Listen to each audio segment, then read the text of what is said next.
Hi everyone, welcome to Cake and It's Special. This week I'm going to be showing you how I made a cat face cake. So here we go.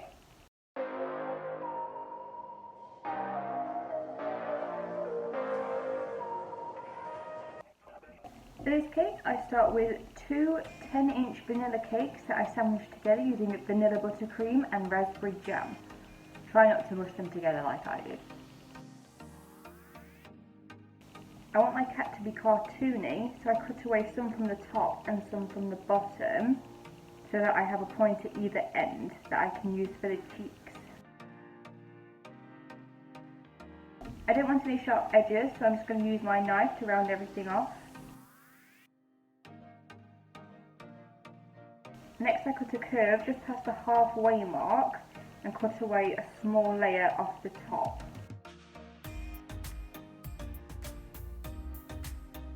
Cut out a couple of dips for the eyes and add a little cake to the higher section for the nose and the mouth.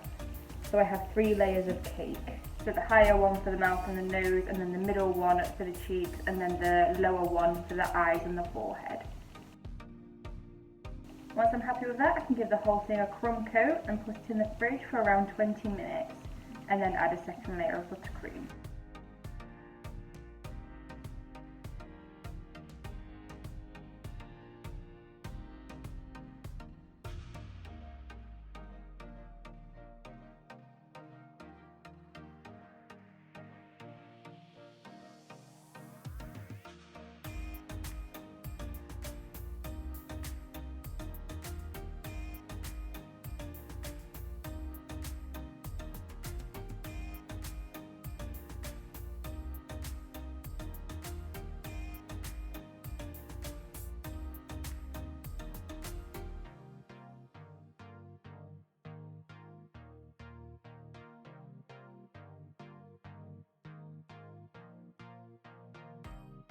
And once all that's done, it's then time for fondant. I dyed some fondant using just a tiny bit of orange food gel.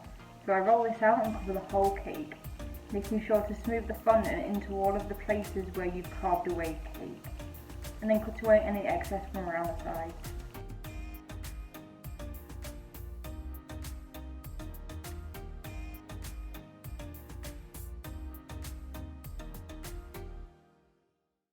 I push in some eye sockets with my balling tool and use a rubber-ended sculpting tool to draw in the nose and the mouth.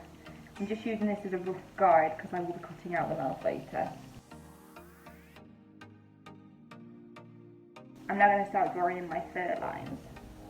You need to start doing this pretty much as soon as you put your fondant on your cake, otherwise it's going to start to dry, and then when you push your fondant tool into it, it's going to crack, and we don't want that. When you're doing cakes like this, you need to think about the direction that the fur would grow and where there would be more hair. So where would you need to press harder with your sculpting tool, and where would you leave it quite light? Where would the longer hair be? Where would the shorter hair be?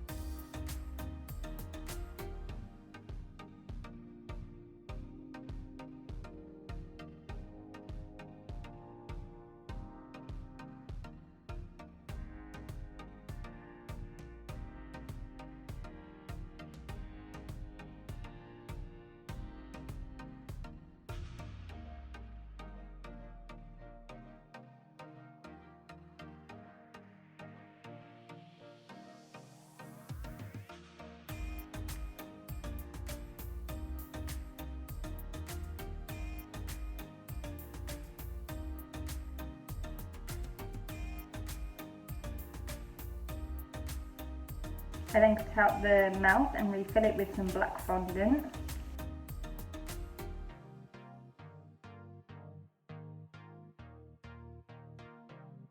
I roll a long strip of green fondant, cut one straight edge and cover the board, pushing the fondant right up to the side of the cake, attaching it to the board with just a little bit of water.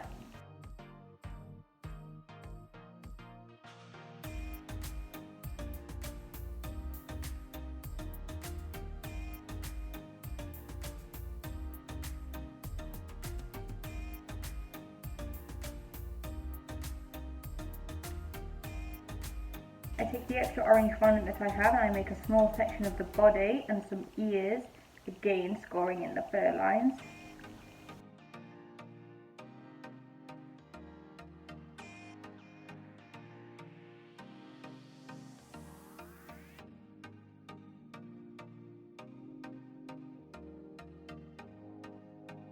And then once I'm happy with all that, it's time to get the rainbow dusts out. I start with the eye sockets before I go and add in the white eyes. And then I draw on a pattern, dry dusts. I'm using rust colour for this.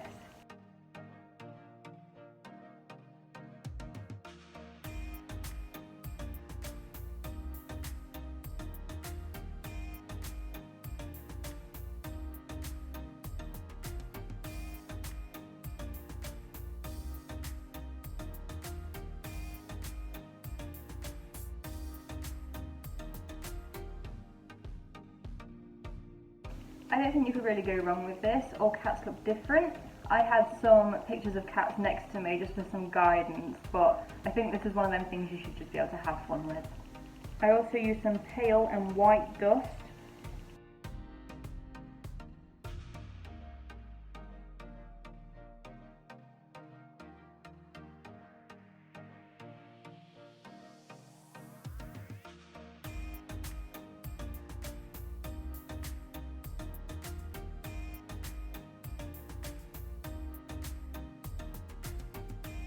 I dilute some pink rainbow dust with clear food grade alcohol to paint the nose, the inside of the ears and the tongue.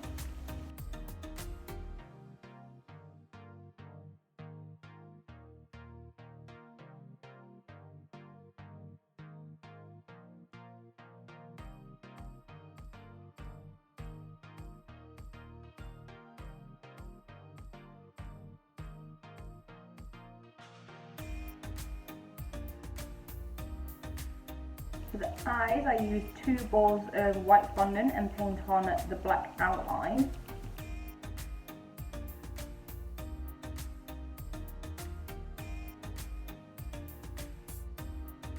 And then fill that in with some ice blue colour. Again, all this is rainbow dust, either dry or diluted with clear food grade alcohol. I make some slightly darker blue and then go back and add some lines and details in the eyes.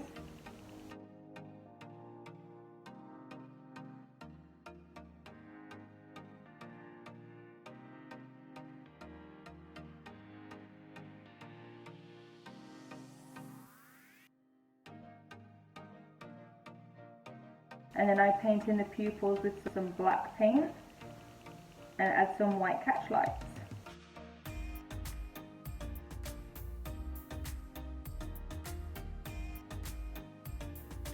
I also use some white fondant for the teeth.